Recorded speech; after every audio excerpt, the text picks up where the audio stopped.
Pretty cool place. I'll keep it brief. The bike's been bad apples. It runs great. No component failures whatsoever. One failure, I guess you could say it was a big one, and it happened around 2,500 miles. The bike has about 3,500 miles now. Again, it is 3 years old today. This weld right here cracked. Actually just riding it on a flat trail at 2,500 miles, probably about 2 years in. Giant got the part out in about 3 days.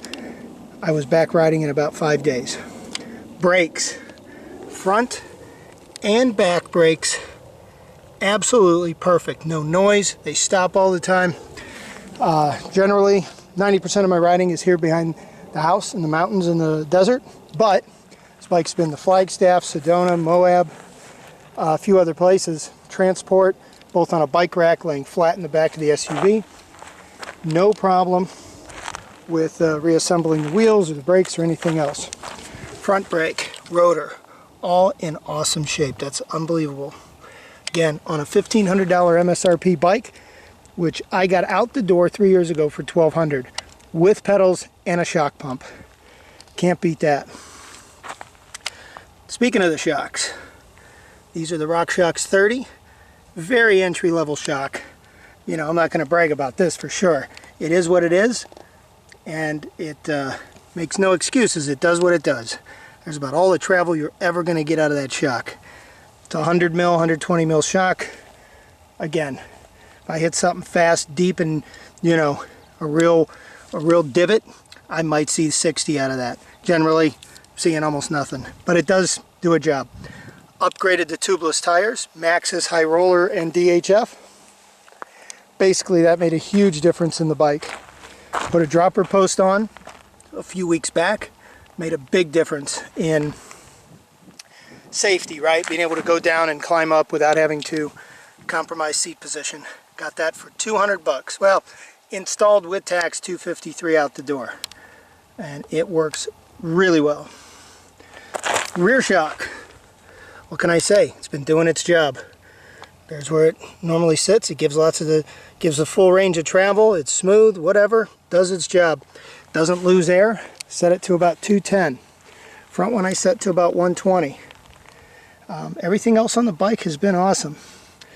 Cranks, no problem there either. They just work. There was a period where I was tightening those every couple hundred miles, and then it just went away. It's been over 1,000 miles, and they stay tight. All the suspension bolts have been staying very tight. No problem there. From what I can tell, there's no play, there's no nothing. They're snug. I did put a handlebar stem rise on because I had elbow pain. Doing that, elbow pain was gone within 2 days. Amazing. So there you have it. I mean, the bike's been running great.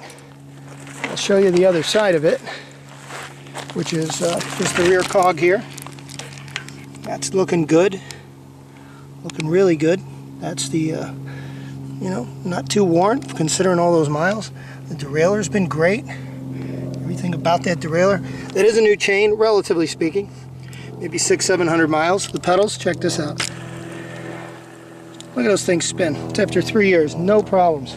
Again, the wheels will spin for an hour if you shove them. There's no binding at all in the bearings or on the brakes. For the price of this bike, depending on what you're doing, it's an awesome ride. Getting ready to buy another bike, a Transition Sentinel, which is, it can't be any more reliable than this, but it is more capable. It's a bigger bike, a little more confident. You know, for me anyway, not being a great rider, going down some steep stuff, it's going to climb good enough. This bike actually climbs really good. I can keep pace with all high-end bikes climbing. But anyhow, it is what it is. It's an awesome bike. Third year, about 3,500 miles, and she's still plugging the trails with me every day.